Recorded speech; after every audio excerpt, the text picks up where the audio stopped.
For our second RV trip, we traveled to Tallulah Gorge in northeast Georgia. Highly recommended. The views from near the top of the trail are stunning. The beauty impressed us as we gazed down at the river and the waterfalls. We wanted to experience it more fully, though, so we began the descent down the stairs. It's a total of over 1,000 stairs to walk to the bottom of the gorge and then back up the other side. About 300 steps down, we came to a large suspension bridge. As Christians, we often talk about our mountaintop experiences and our valley experiences.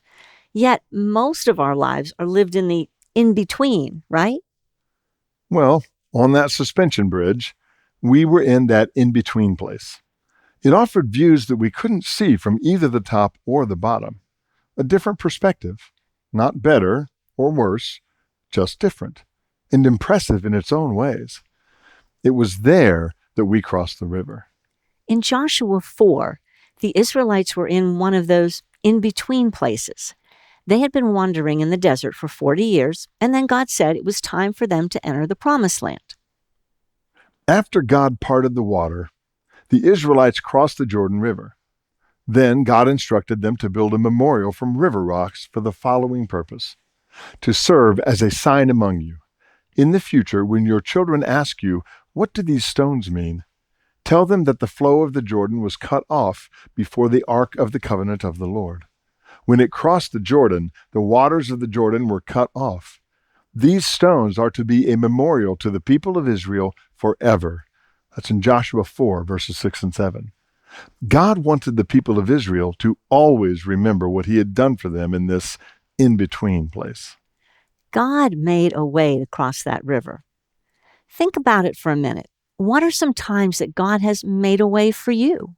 Not on the mountain or in the valley, but in the in-betweens.